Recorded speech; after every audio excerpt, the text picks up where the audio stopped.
Adam Platt. Adam Platt. Arise. It's Adam Platt. What up, y'all? Awesome. I want to make sure, before anything else, you absolutely know how welcome you are and how safe you are and how much I've been excited that we're in each other's lives now and we can hang out and we can talk and we can go back and forth and we can be resources to each other. Yeah. Happy to be a resource for you as much as I hope that you can be a resource for me. I don't know of anything yet that you can be a resource for me yet, but that's what keeping your options and your opportunities open for. Yeah, for sure. Thanks for having me. It's great to be here, and it's great to be chatting again. And I had you on my show a few weeks ago, and it was super fun. And so I'm just excited to be here and to be back talking with you. It's cool. Yeah, well, it's such a rare find. Like when there's a lot of things well, my show's about entrepreneurs and my show's about and you're like, all right, all I want you to do is to tell me how I'm not interesting enough to what your audience is going to. Sure. And it's funny because, you and I met through a Facebook group, right? And that's how we connected. And on that Facebook group, like you say, people are putting out there like, hey, let's talk. Or I'm looking for people who are into entrepreneurship or Bitcoin or I think there's one dude on there. He's always like, hey, does anybody have any supernatural ghost stories? And it's like, you're so niche, and that's cool, I guess, but so freaking niche that they get one response, right? It's just, I don't know. It's funny. And kudos to them. They have a show that they're passionate about and they're doing their thing, but yeah, it's fun that we can just chat about, life and things that are going on and just, what gets us excited and up every morning. So it was funny because we got into so much stuff and we got talking for so long, and I realized I'm really barely ever anybody's guest on anybody's show. So I took the opportunity to just talk so much and put so much out there. And to be honest, I probably do that on this show too a lot, but I think I didn't get when you were oh, I can't wait to be on your show. I was like, yeah, I'll finally ask you about your story and about who you are, because I absolutely didn't get the opportunity to do that when I was on your show. So now that I'm the host, I want to take the opportunity to kind of get you to, have a platform for making people understand who you are and where you came from and what message you're trying to put out into the universe. Yeah. Awesome. Thanks. I appreciate that opportunity actually, because, I tell my story to my audience and they probably know parts of it, if not a good majority of it. But for those who don't know, my name is Adam Platt. My wife and I have a business. We're coaches. So we're achievement coaches. We help people reach their goals and live the life that they want. And so really how we got into that is for a good chunk of my life, I've always just had this feeling that I was meant for more. And I think almost everybody has that at some point. I'm meant to just for more than just getting up every day and going to a crappy job I hate and, just living my life stuck. I go to work, I come home, I watch TV, I go to sleep, I get up and do it again every day. But that's just not a life in my opinion. Right.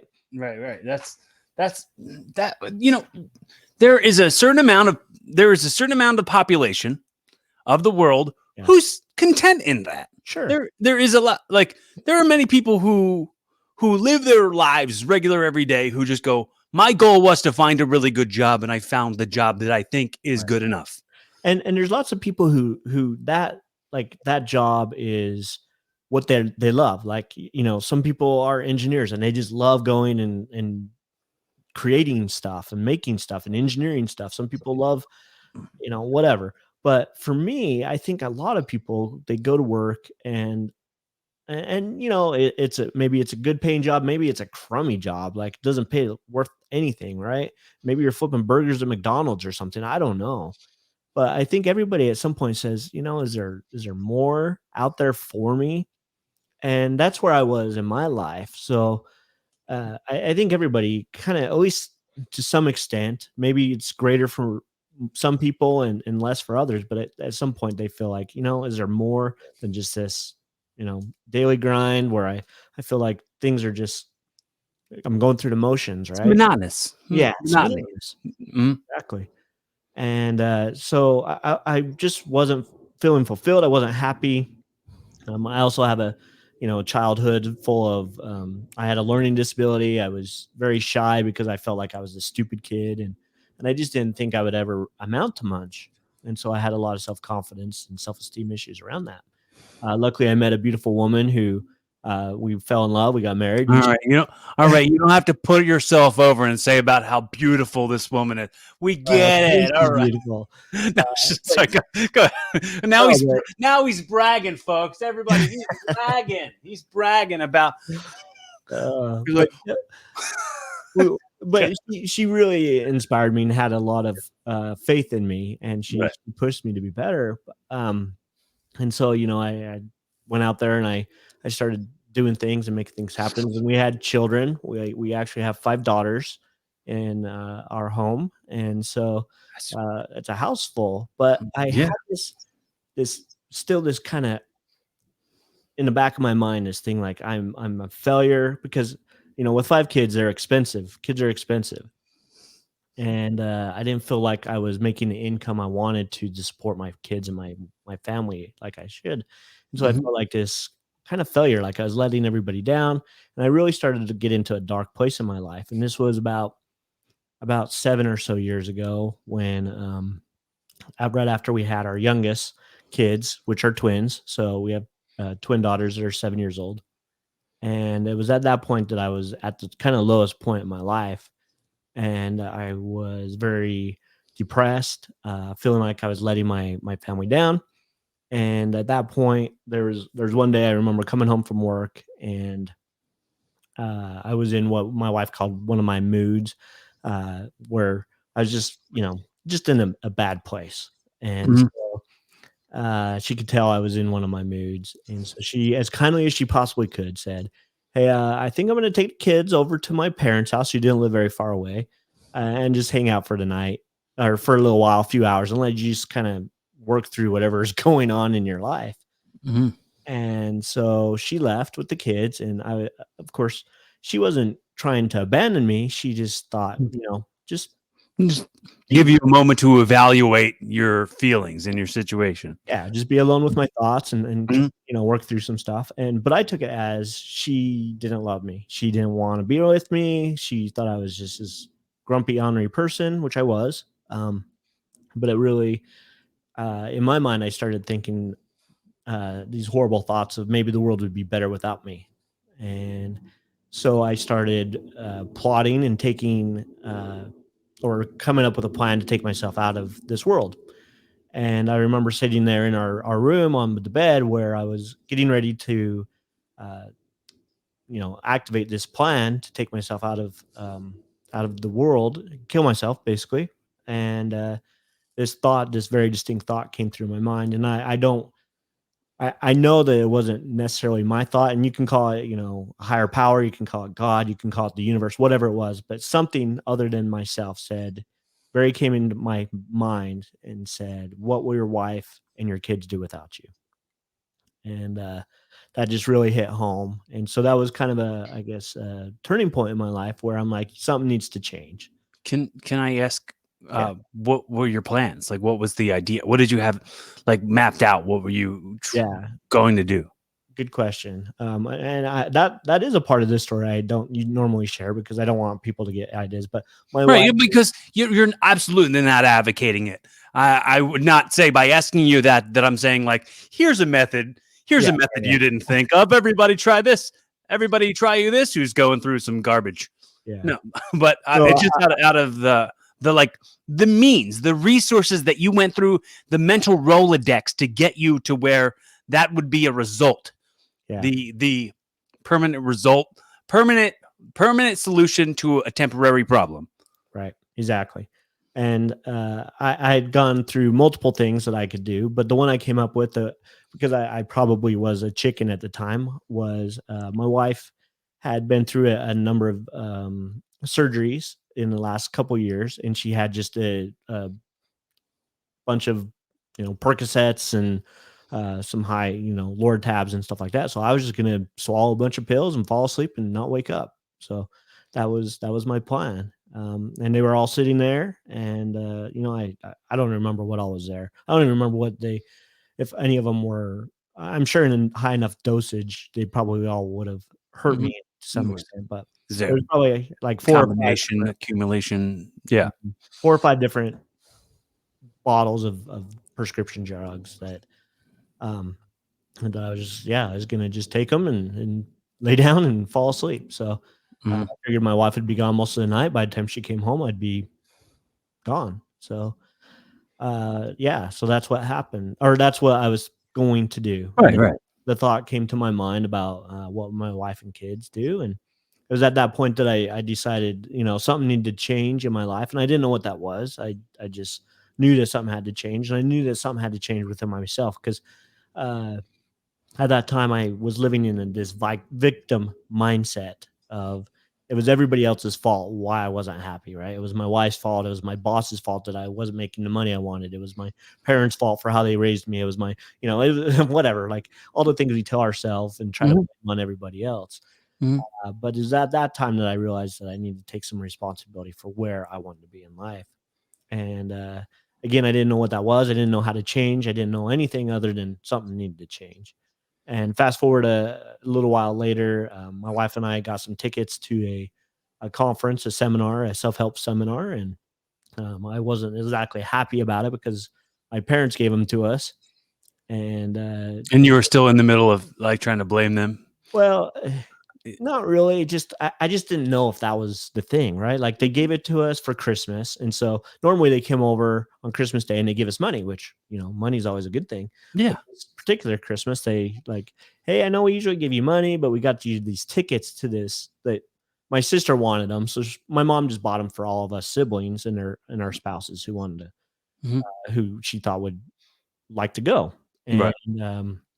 so I wasn't very happy because I'm like, I wanted money. Like I wanted her to give us some money so that we could go do something or pay a bill or whatever, right? All the dumb things we do with money.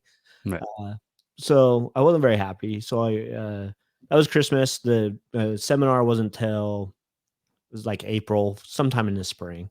Mhm. And, I remember going and we were in the event, we sat in the very, very back, like so for those who have never been to a self-help seminar, there's 2 types of people who sit in the very back, the people who don't wanna be there and the people who just wanna network. And I was, because I told my wife that's where I wanted to sit, it was in the very, very back row, and, because I didn't wanna be there.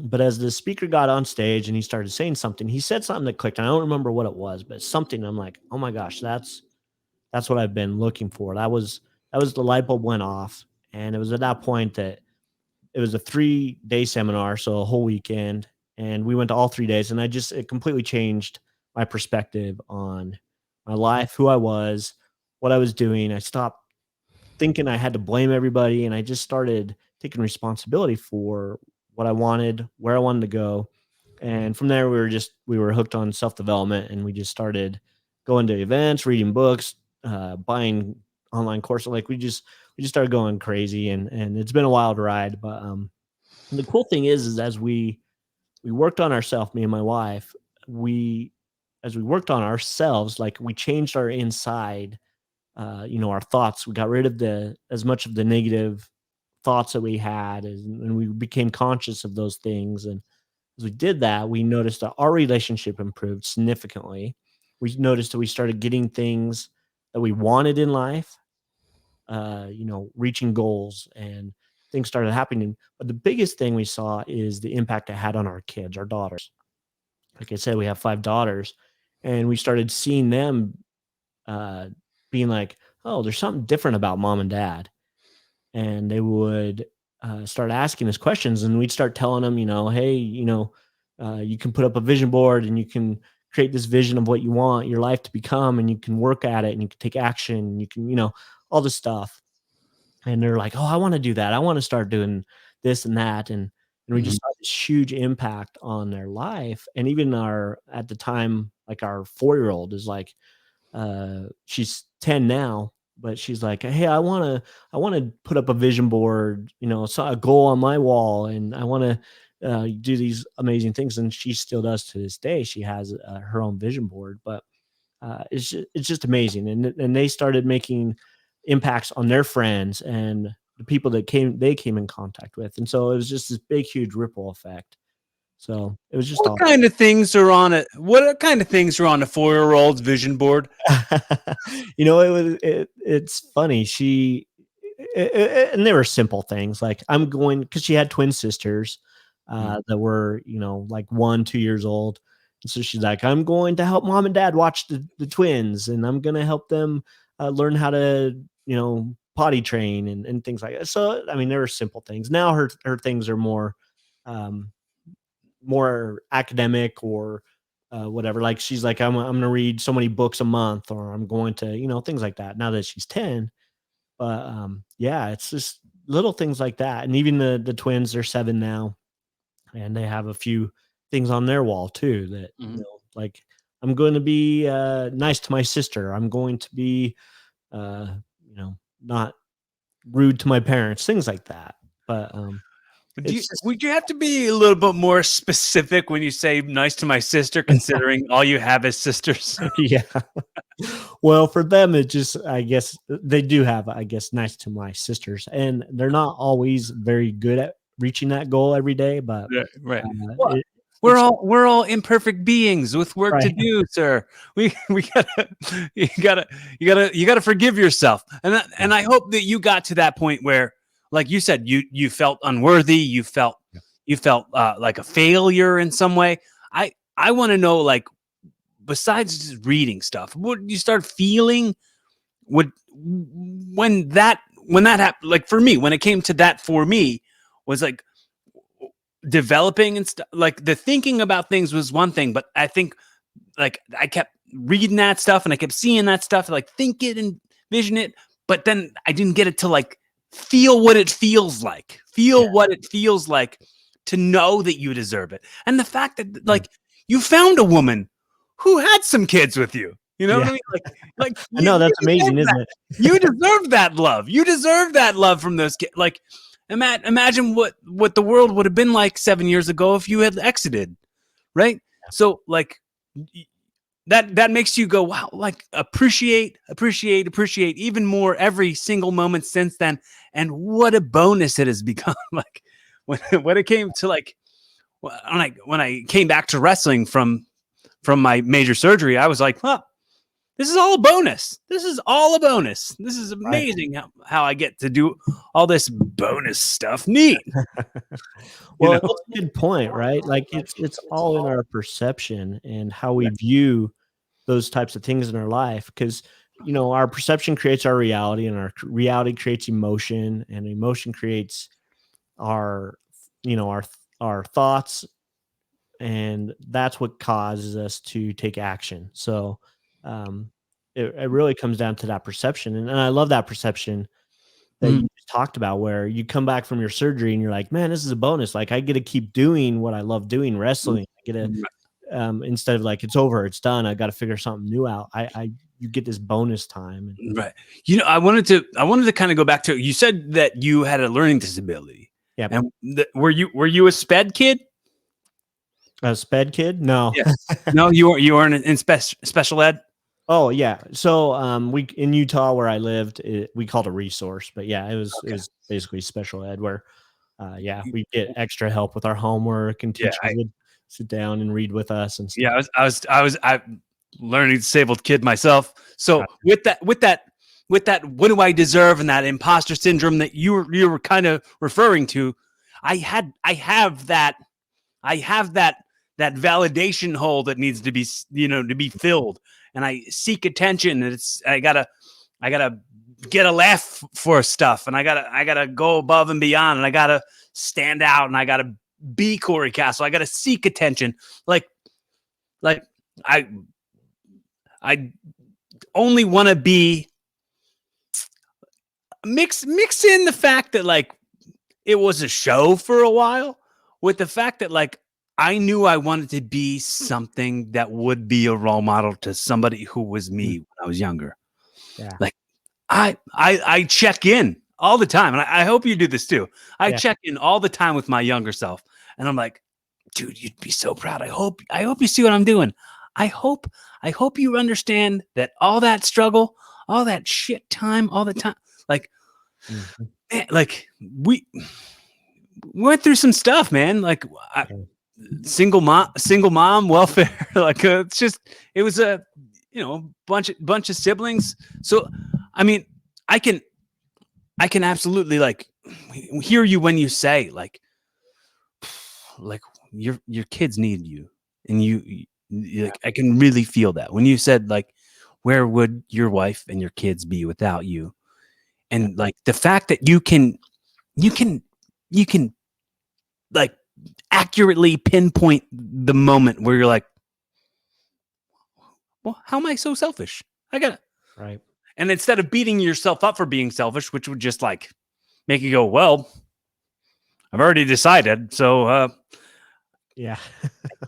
it's like imagine how much their self-worth would be affected. Yeah. Like the amount of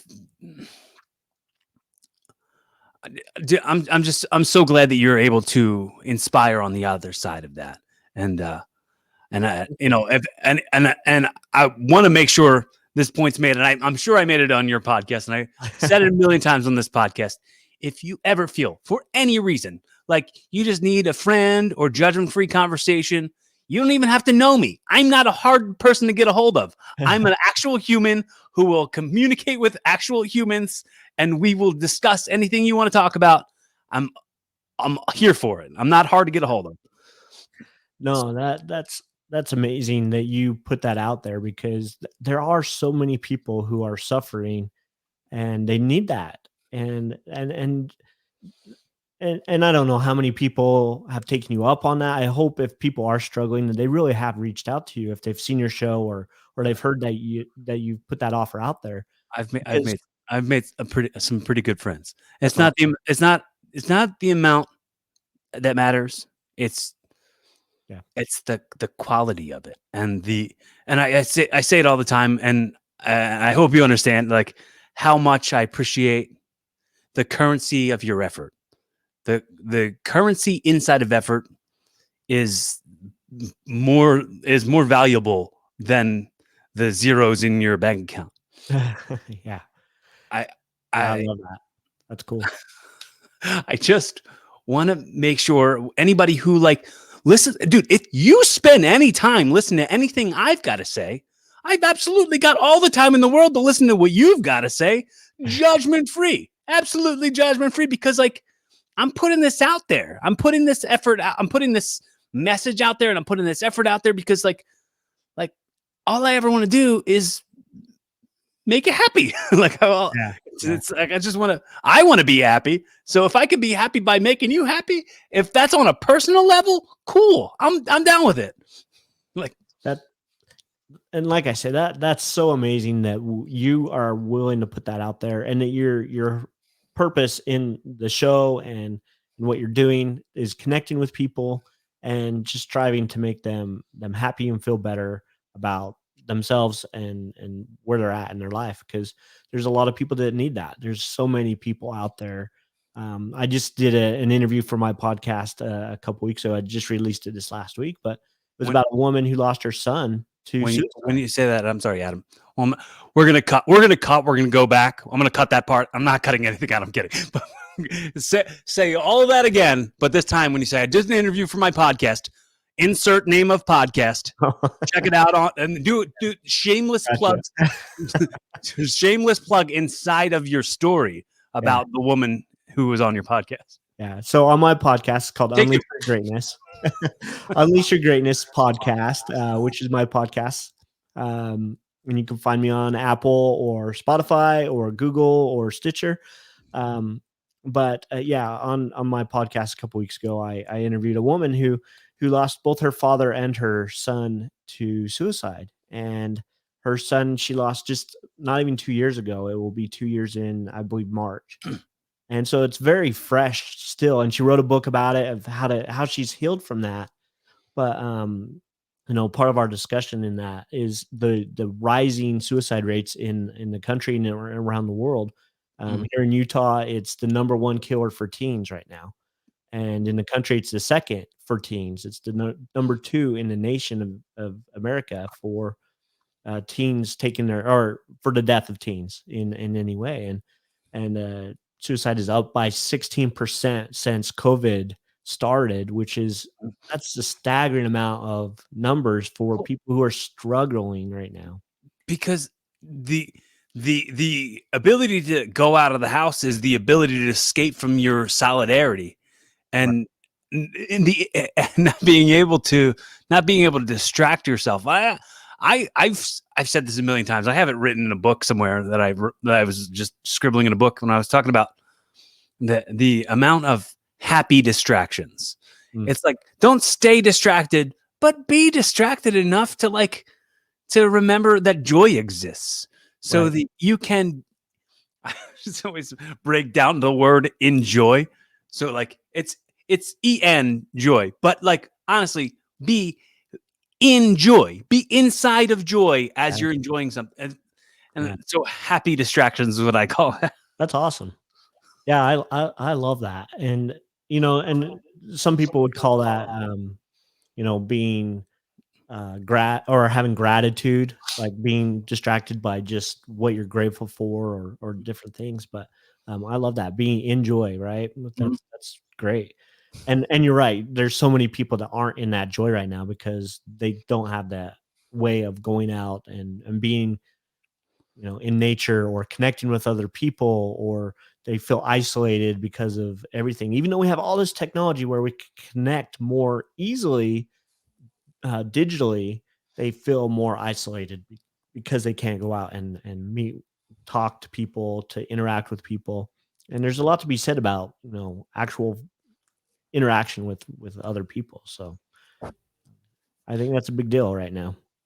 Well, it's I think it's like I'm thinking about. I think it was maybe Creed or something, when he was like, that mirror, no one's gonna hit harder than that mirror. No one's gonna hit harder than you. You're your own. So like, as much as as much as you're tough, life's tough. Like, and it's gonna continue to be. It's a cyclical thing.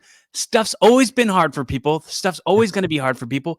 And when it comes to, like you said, it's the self-help seminar that you went to, I always say this, and I probably said it on your podcast, and I said it on this podcast a million times. There's probably a multi-million-dollar industry inside of self-help. Oh yeah. $1 billion. But there is no such industry as the self-fix section. There is no magic wand. It never goes away. You have to keep working towards it.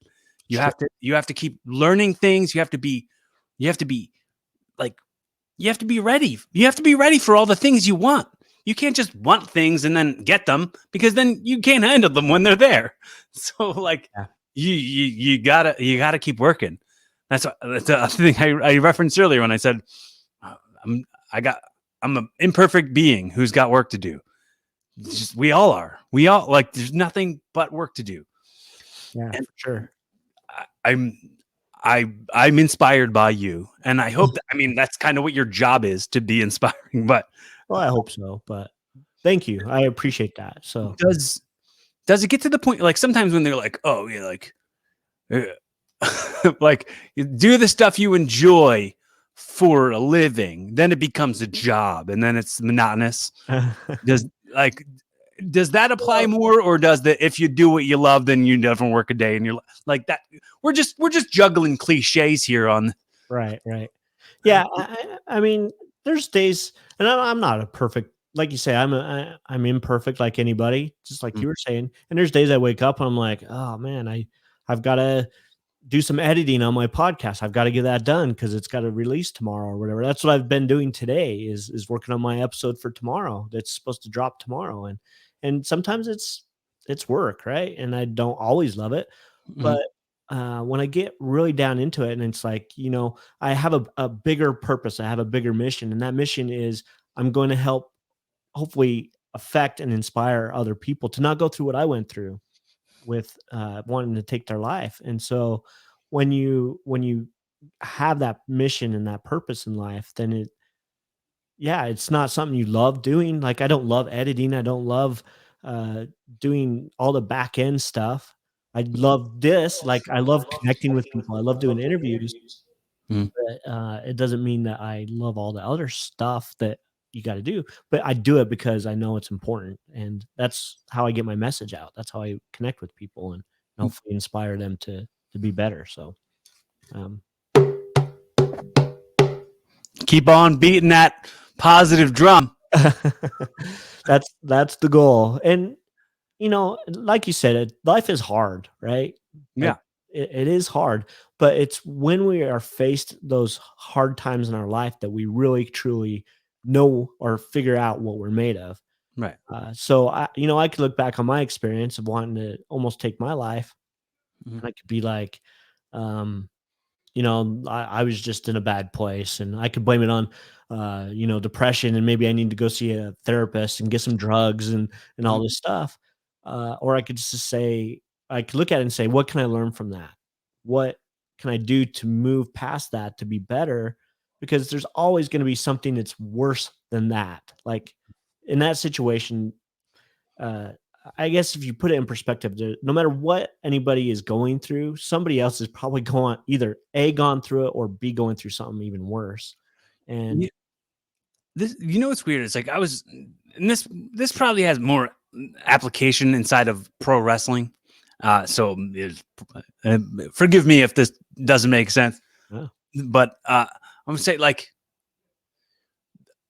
this week or like couple maybe last week or something, The Undertaker was a guest on Joe Rogan's podcast, mm, and on the show he said, like guys nowadays are softer than like my day, like, yeah, but the world is a softer place. It's not like you got to take all the things into consideration. Like some people are getting really upset about it, but like one of the wrestlers just quit because he said like he was having such high anxiety that he was getting triggered. mm, Wrestlers in the 80s and 90s didn't have that verbiage did not exist.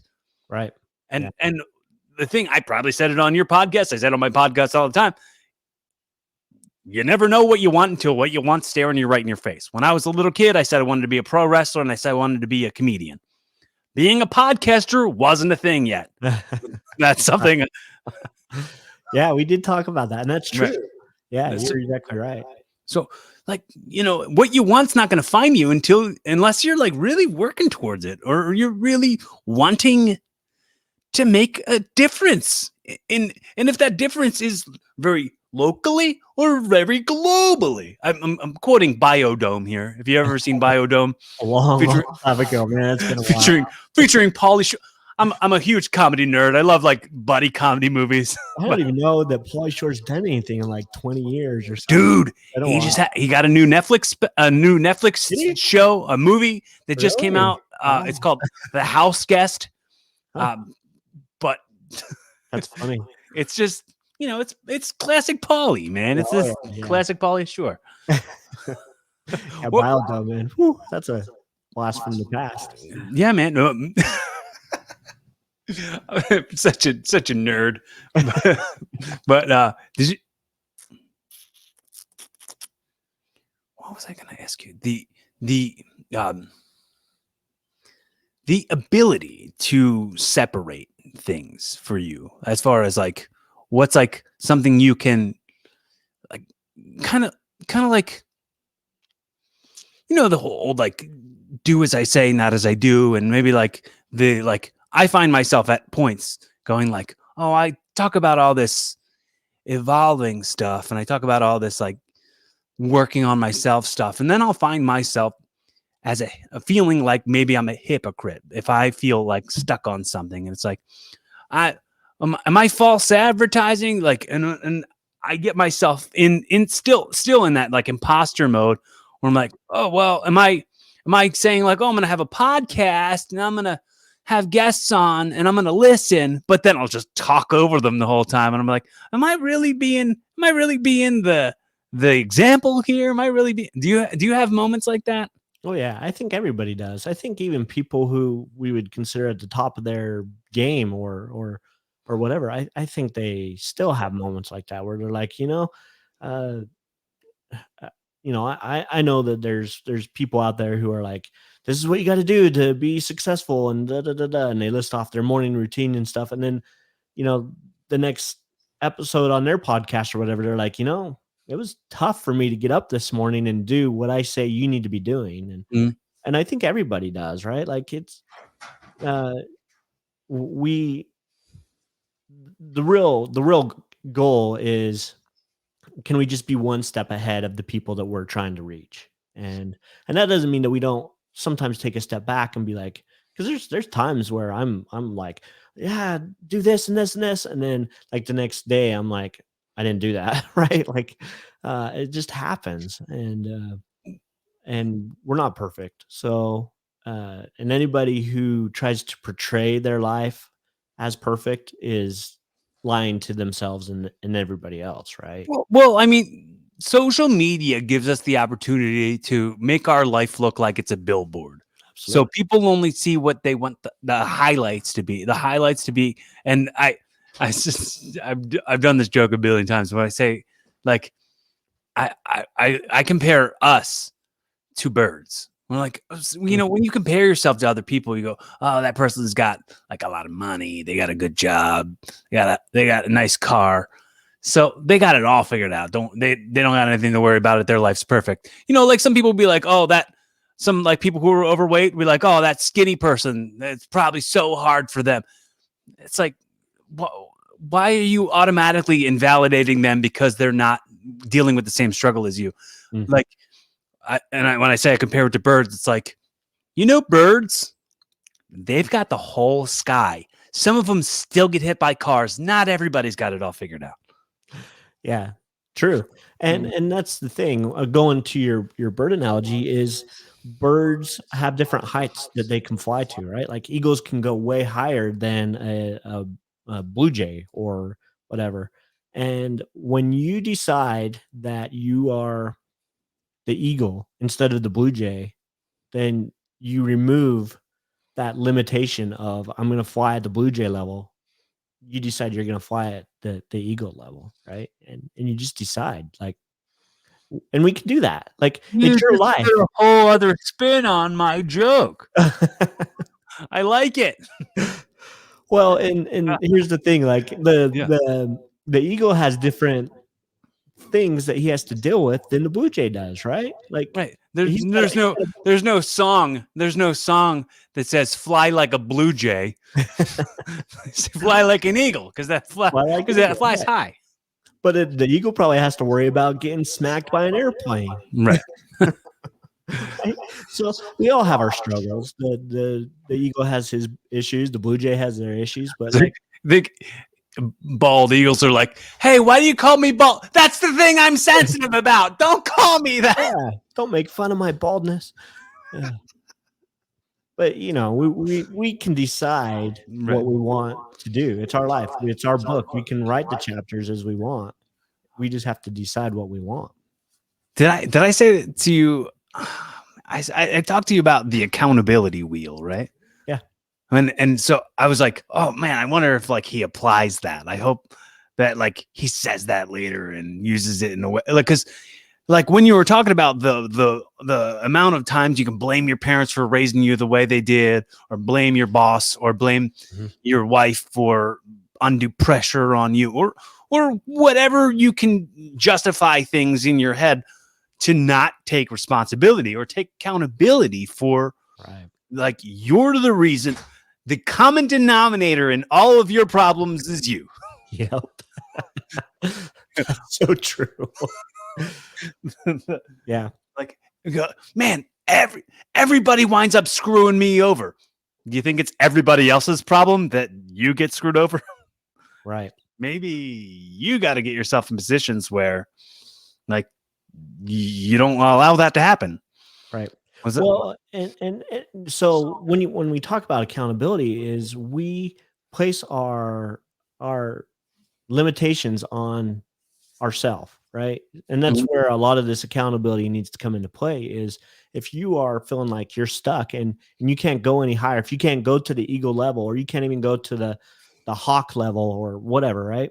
Well, that's because you've limited yourself. You're the one who's limiting yourself. I saw this, somebody, one of my friends sent me the video, today that we just watched, my wife and I, and it's by Matthew McConaughey, and he's talking about his new book. I don't know if you've heard it. He wrote this book called Green Light.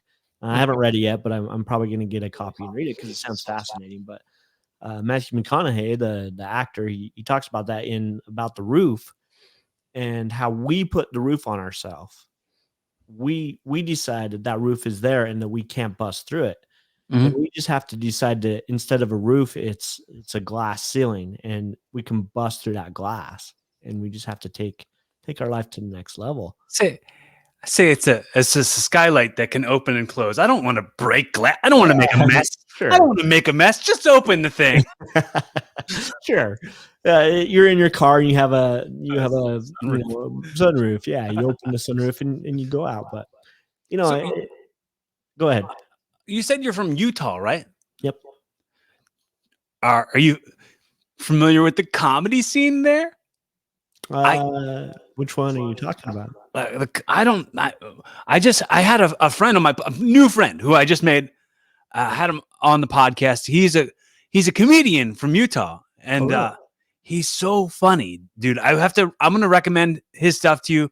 Like, Cool. absolutely, you guys should link up. I love to be the resource that connects this, and I hope that I do. Alex Voluto, he has a special. Alex Voluto presents Alex Voluto on YouTube. It's so funny. Nice. It was probably like 10 episodes ago of my show, but it's so good.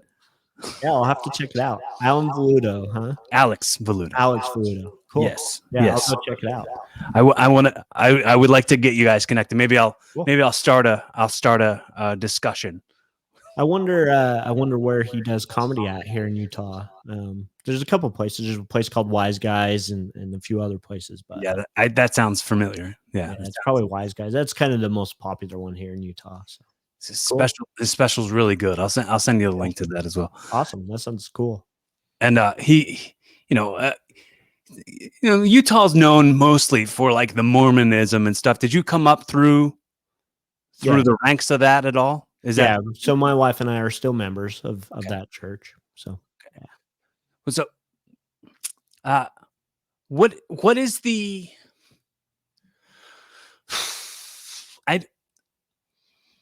when you go into like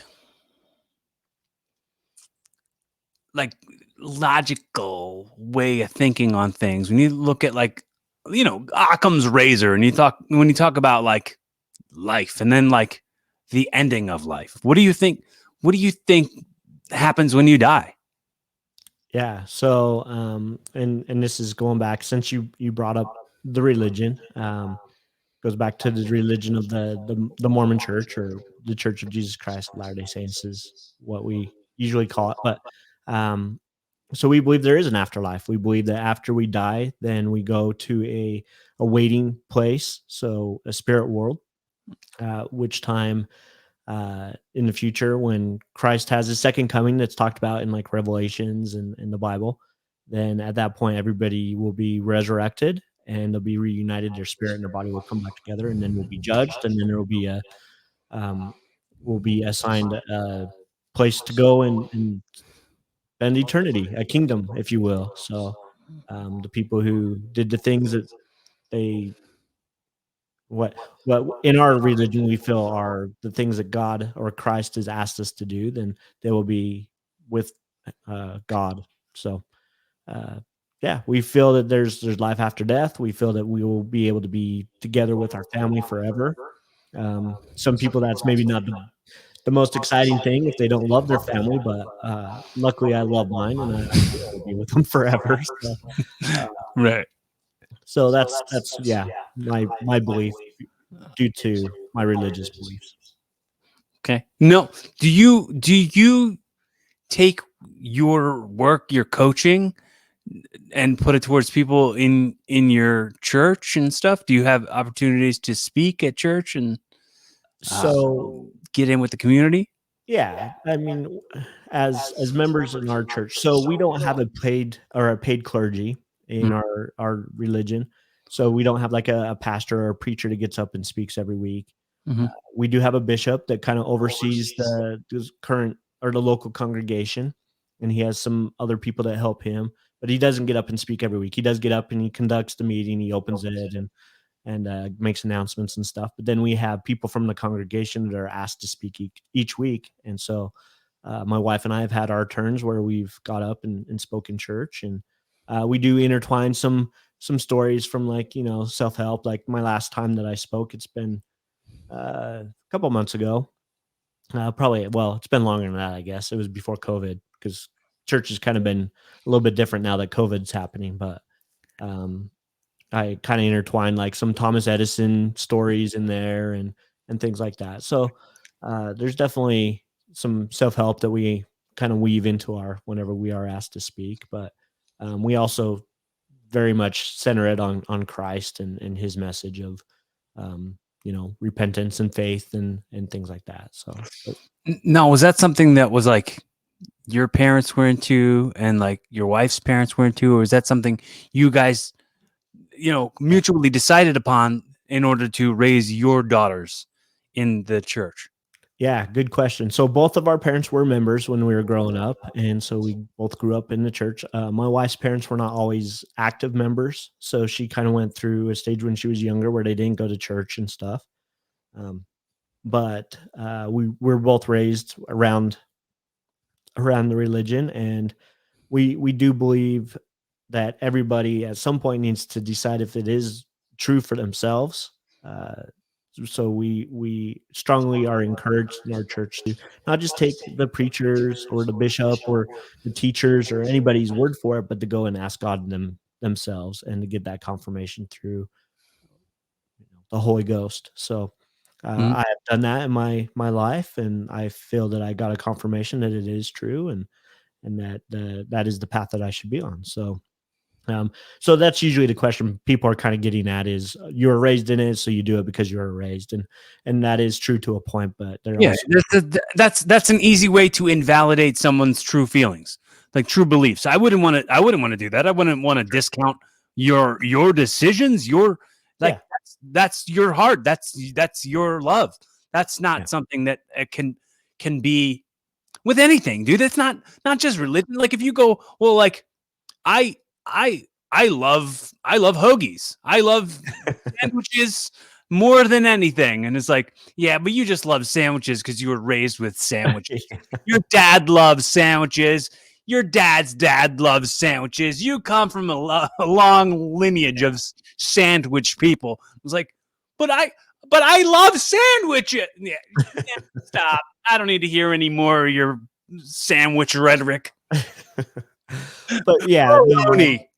I think a lot of people do just wonder that, especially in some religions like the Mormon faith, where if you're raised in it, you're uh, you know just you're expected to be uh, a member, and that's not necessarily the case.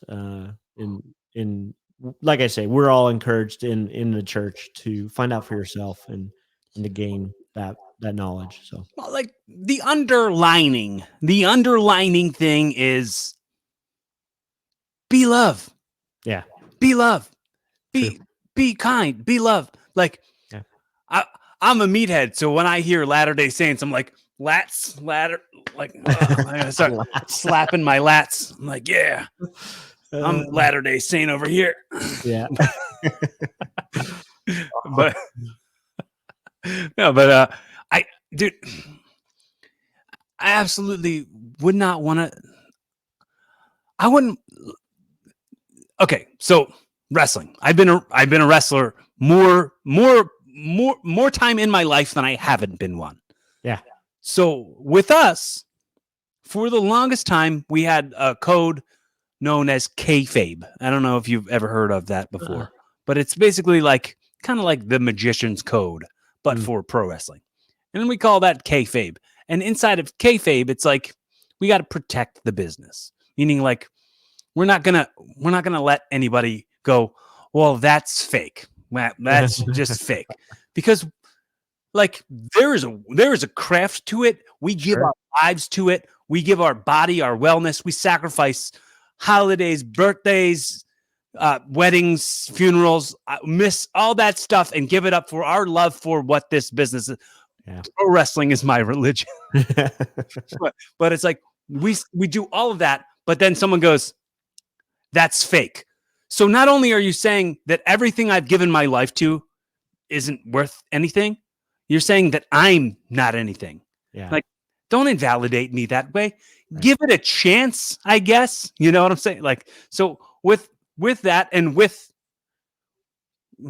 anything, it's like what I find wrestling and comedy as like art crafts. Like, and with this, it's I'm crafting this, and this idea of like a smooth sea never made a skilled sailor. You know what I'm saying? Right, like it's like you gotta really rock through the hardships, and like the times when you go, did everything I ever decided to do, was that all for nothing? Is this gotten me nowhere? Do like I look at I was thinking about this today, and I apologize, I'm talking too much, but you're awesome.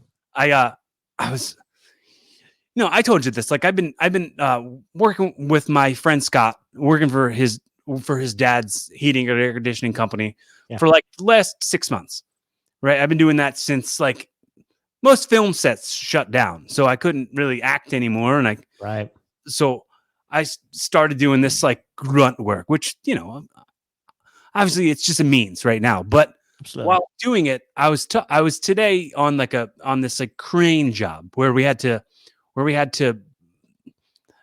not important, but there was a crane lift worker who came there and we were talking, and I was like, I don't want to tell him too much about who I am or my story, because like I already feel like he's got a good amount of judging people in him, that I don't want him to go like, oh, how nice of it is Scott to give a job to a failed pro wrestler. Like that conversation didn't even happen. That just happened in my brain. So I have to be able to separate the fact that like, wow, that guy probably thinks I'm a failed pro wrestler. I didn't even tell him I was a pro wrestler. Like that never even happened. But it's like the stories we wind up telling ourselves to wind back around to convincing ourselves that we're a failure, or that we're an imposter, or that we might not belong. So I pick your words, pick your battles, understand like what, when to really kind of just go like, I don't have to tell you anything. I don't want to tell you, because I just well, and that's the beautiful thing about when you make a conscious decision to just not care what other people think, and your whole perspective can change, right? Because and you're absolutely right. Like you can pick and choose what you tell people. You can pick and choose what they know about you. Right. At the end of the day, there's things on this interview that you're going to air, and people are going to be like, oh, this dude's Mormon, or he's got 5 daughters, or, they're going to have their opinions about me. But at the end of the day, it's like other people's opinion is none of my business. Like it doesn't matter. Like it just doesn't matter. Why? Because I'm doing my thing. I'm doing what I feel that is right for me, for my family, for reaching and inspiring people and helping people. And my message isn't going to be for everybody. I get that. So, and in your case, like if they do think that you're a failed wrestler or a failed actor or whatever, which you're not, because you're making an impact, you're doing a show, but they can think that, but who gives a crap? Like it doesn't matter. Right. And I don't come out and tell people I'm a wrestler. Like, it's not a thing I ever even do. But the guy was asking me a bunch of questions, and I was waiting for him to ask me that question. And like, ask me like, what do you do? What's your hobbies or whatever? Like, I didn't even. I just was like, all right, whatever I do, don't tell this guy. You know why he was doing that? Because he's a crane operator. He has nothing better to do but sit there and wait till somebody needs to have something craned up, and he's got all the time in the world to do it. Oh no, now we're passing judgment on this sweet guy. we don't know much about his life. Well, you're right. You're right. I should have passed judgment. Just every crane operator I've ever met has just got to been kind of a jerk. But I haven't met very many. But the ones I have. I have like a tremendous amount of stuff I like want to tell you and share with you and like show you and like hear from you and like have you like share with me. And I feel like when I go back to saying how much it's important to me that the currency of your effort, the currency of your time is just as important, because we're in such a world where we don't really know how to be bored anymore. No one really knows how to be bored. No one knows how to not know something. Like, if you want to know something, you just Google it real quick, right, and boom, you know it. But well, and that's a good thing to, you just totally hit one of my triggers, but because you're right, there's so much out there right now in this this moment of time in history that we have at our fingertips, right? I mean, I bore my daughters to death sometimes about what it was like when I was in school and we had to go actually do a report. And like, you had to go to the library and you had to like check out a book or get an encyclopedia, make photocopies of the pages because you couldn't take it home. I'm like, yeah, like it was a lot of effort. Instead of like just Googling it, copying and pasting it into the report and citing it, like we actually had to handwrite it. And because not everybody had computers back in my day. I'm much older than you, I'm sure, but I don't think so, dude. I think we had this conversation. I think we did, but you know, even though we have all this stuff, like we have smartphones and we have computers and we have YouTube and Netflix and Hulu and all this stuff. Dude, IMDb is my go-to for so much. IMDb, I search things on IMDb all the time. When I'm watching stuff, I'm like, who's that person? I could just IMDb it real quick. But like I've started doing a thing where like I'll go, well, let me just figure it out. I'm not gonna cheat. I'm not gonna cheat. Like this thing's the cheat code. I don't want to put the cheat code in. I want to play based off of merit first.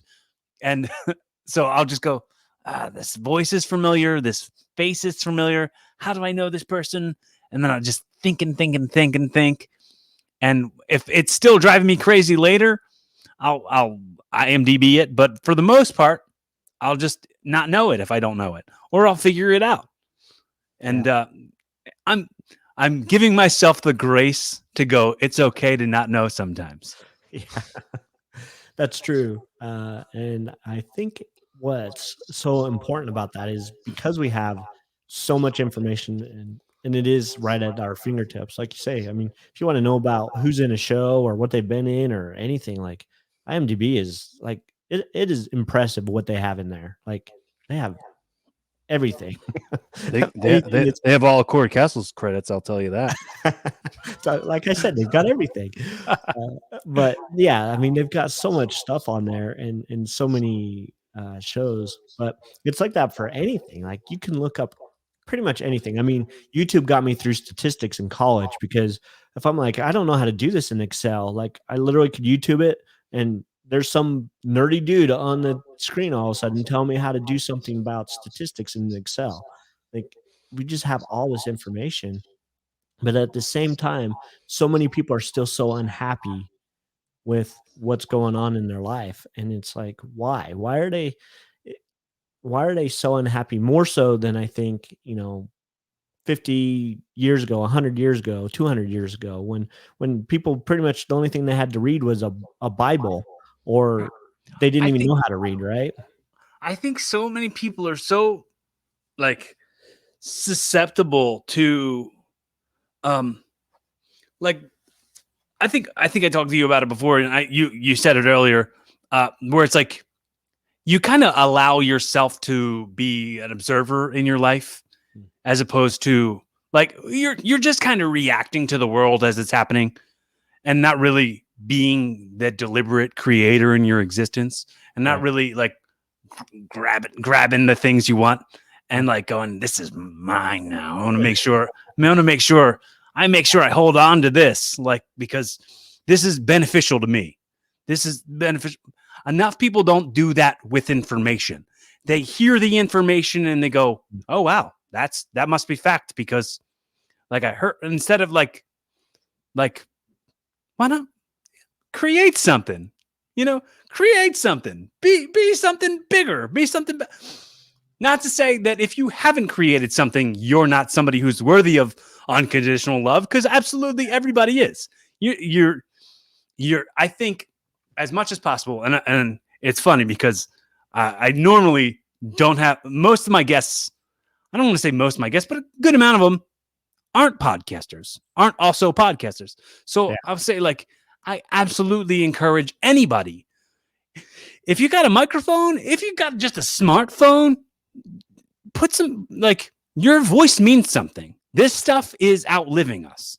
So, you know, this stuff, like, 10 years from now, I might not feel the same way about a lot of stuff, but I might feel like these ways have grown a lot. Like maybe I've grown a lot. That's why it's called evolving, because it's not just evolving with Corda Castle because I'm on the show. It's like I'm learning lessons as this goes. And I hope that, you know, when I go back and listen to these, if I ever do, but maybe I've learned something, or maybe, you know, if I had 5 daughters, they could go back and listen, and they could see what their father was really like. You know, that's why I always do this segment on my show, which I'm gonna get to. I'm gonna do these 2 quick things, and I'll send you off with a hot dog and a handshake, send you off into the sunset. All right. So Awesome. in like 30 years, 30, 40 years, your daughters stumble across this audio. I'm calling audio time travel. So they're listening to this message that's applying to them. They're hearing it in 2041. What are the things, the messages that they can hold on to from dad in 2021, and the lessons that they can still apply that are universal? Hopefully, who knows, you know, what's going to happen with the world, but universally applicable fundamentals. Yeah. What would that message be? Awesome. So staying kind of true to, I guess, my original message and my story is just never give up. After that experience in my life where I almost ended my life, my wife and I were at a store, like a furniture store. We were looking for some stuff, and they had this little area. They had like little knick-knacky signs and stuff like that, but they had this big, beautiful sign that says "Never give up" on it. And I looked at my wife and I said, I need to get that because that's like the theme of my life right now after what just happened. And so we bought it, and we now have it hanging above our front door. And it's a good reminder, not only to myself, but to my daughters, to just never give up, no matter how hard things might seem, no matter how difficult things may look for the future. Just don't ever give up. And so that would be probably number one, is just don't stop. Don't give up. And number two is chase your dreams. Like, go after those big goals, go after those big dreams in your life, because they're there. And what you can, or what you focus on, what you put your time and energy into, you can absolutely reach. Now, does that necessarily mean that you're going to be LeBron James and on the basketball court? No, probably not. Mhm. I can't be, but that doesn't mean I can't get better in some Mhm. way. I decide I want to be a basketball player, right? I Yeah. go play with a bunch of old guys and be the best one with a bunch of old guys. But if I work at it, right? But chase your You're dreams. like that Mitch Hedberg bit. I have to quote a Mitch Hedberg bit on every episode of the podcast where he says, "I wish I could play Little League now. I'd kick their asses." It's so true. That's awesome. But just chase your dreams, like whatever it is, and don't give up on it. Don't let other people minimize it because they don't see the vision or they don't see that it's in your life. It's not up for them to decide. It's for you Mm. to decide. And then the last is just be happy. Like there's always something to be happy about. No matter what's going on, you can find something to be grateful for and be happy that you have in your life, whether it's just a connection with somebody else. Like for me, I'm happy that we are connected. I'm happy that we have become friends, even if it's just over the internet like this and over interviews. Yeah, I might come to Utah now to hang out with you and Alex. I'm gonna do the funny bone or whatever. Yeah, Is that man, what the that'd be place? awesome. You and him should do a bit in Wise Guys, and I'd come Yeah, totally check there that you out. go. That'd be awesome. But yeah, like just be happy. No matter how hard things get. I love there's a book called Man's Search for Meaning, and I don't know if you've ever heard of it or read it. It's by a man named Viktor Frankl. He wrote it years ago, but he was a Jew during the World War II in Europe, in Austria. He was a psychiatrist over in Austria, and so he was put into a prison camp, a concentration camp, Mm. and he survived. And he wrote this book after. That's where they teach you how to like make things levitate, right? You concentrate real hard. And Only if you're Magneto. sorry. No, that's No good. offense. No offense. But in the book, he explains these harsh conditions they lived with, and that he survived during the concentration camps over in Nazi Germany, and basically the worst conditions you can possibly imagine for a human being. Starving and cold and sleeping in cramped conditions with a bunch of other guys and hard bed. Going out and digging trenches in the solid frozen dirt, and just awful. You look at the guard wrong, they could shoot you just because they feel like it that day.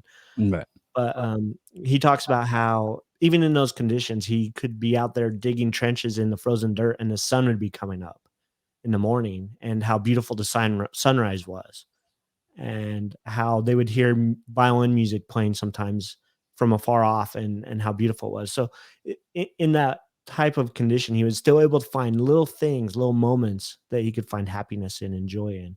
And so I guess that would be my last thing is no matter how bad things get, just look for the joy and happiness that you have in your life still. And then that just comes back to never give up and keep pushing forward through that problem. So I saw this other video of like they were interviewing this woman who survived the Holocaust, and she had a twin sister, and they like did experiments and all that, and she was just much more focusing on forgiving them. Like it's like they didn't know what they were doing, and like they didn't ask to be forgiven, but she was like, it's that carrying that weight is more damaging to me than it is to them. It's like, what am I gonna do? Get even with them? Like, right. it happened. You can't. I always say it, and please borrow this. I think I said this when I was on your podcast. We, as people, we probably waste too many right nows on right nows that had happened, and we can't get back. So I do a ton of like forgiving without someone asking for it, because it's like I'm imperfect too, and that's when it goes to like even traffic and road rage. It's like, all right, well, I mess up too, and I forgive myself. So I hope inside of that is like you want to be treated the way, you know what I mean? You treat people the way you want to be treated. It's just, the golden rule is like do unto others as you'd have them do unto you. Absolutely. You know, for, forgive people. Forgive people if you're holding on to some stuff that like, or maybe like you never talked about it, or you suppress it, or you hold it down. Bring it up in order to just go, well, that was valuable to me. That did teach me a lesson.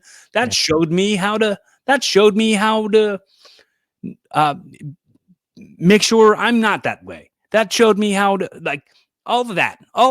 Apply that to, man, I wouldn't be who I am right now if it wasn't for that moment that screwed me up, because being screwed up is a huge part of getting to where you're going to be. Right. Yeah. So true. And I love that. I love that message. Forgive people, and more importantly, I think forgive yourself too. Like you say, we're all screwed up in a way. We're all messed up in some sense, and some of that comes from teachers or parents or friends or whatever, experience we've had in our life. But Right.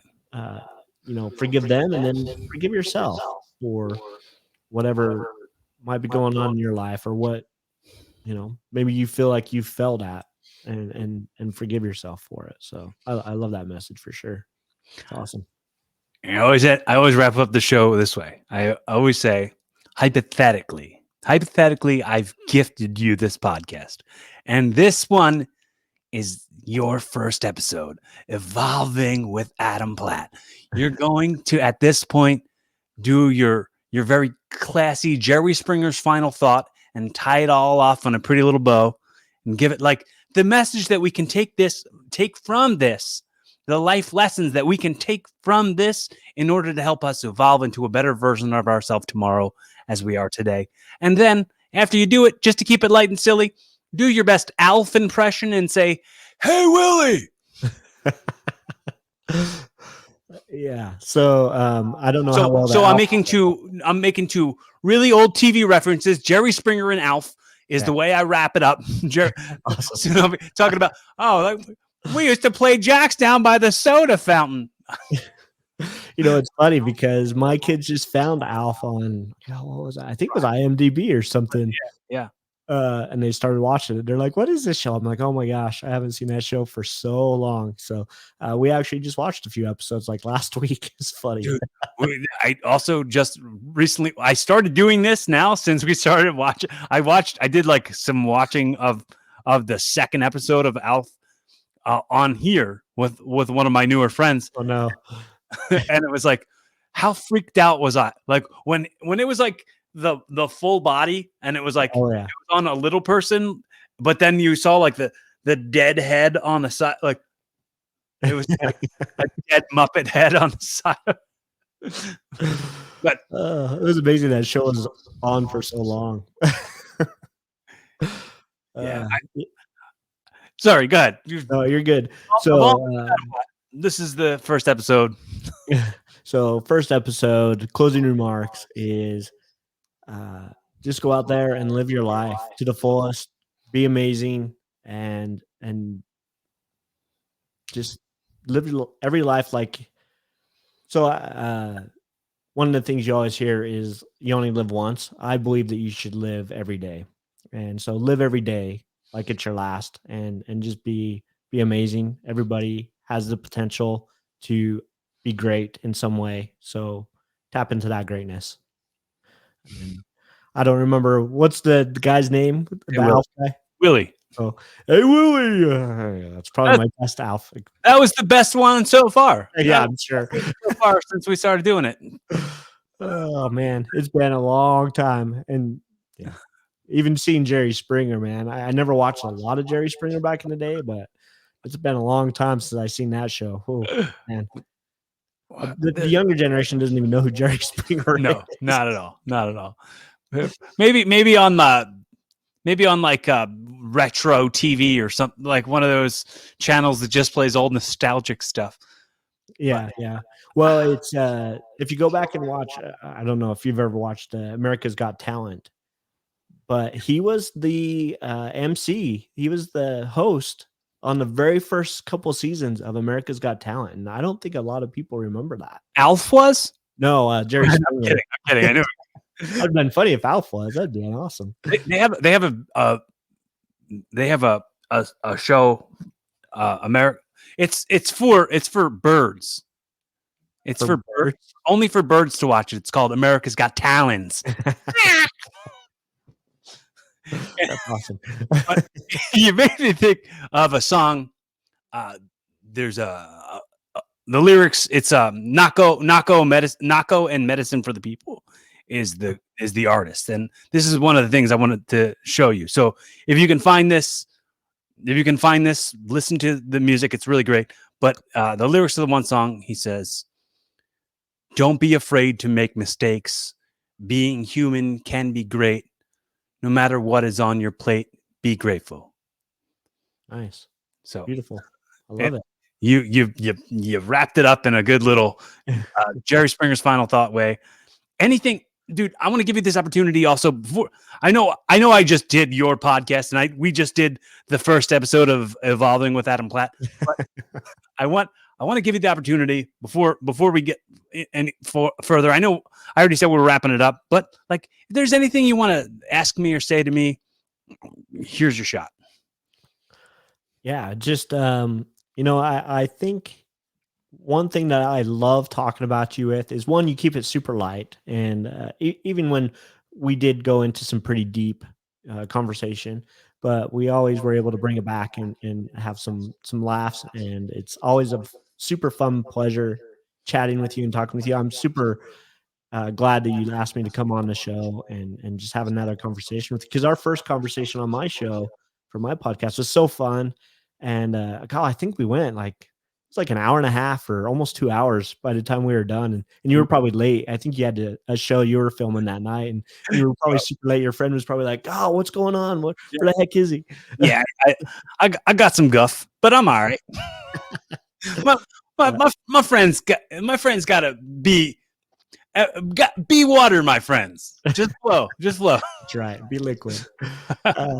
But no, it was just always super fun, and this was the same experiences. And I appreciate the fact that you allowed me to tell some of my story and to share some of those, I guess, vulnerable times in my life, because it's not always easy to share those. But you did create a fun, safe place where I could share that. So I love the fact that you are able to create that atmosphere, and that you have such a lighthearted, fun personality, and yeah, it's just great. I'm so glad that we're connected. So Can you give me like 6 or 7 more compliments to get me through the rest of the week? You're an amazing actor. I've checked out your IMDb, your list. I actually did look it up. Believe it or not. I have the IMDb app, and my second daughter and I are always like, "Who is that?" And we're kind of like you. We're kind of dorks when we see a show, and we're like, "Who is that person? They look familiar."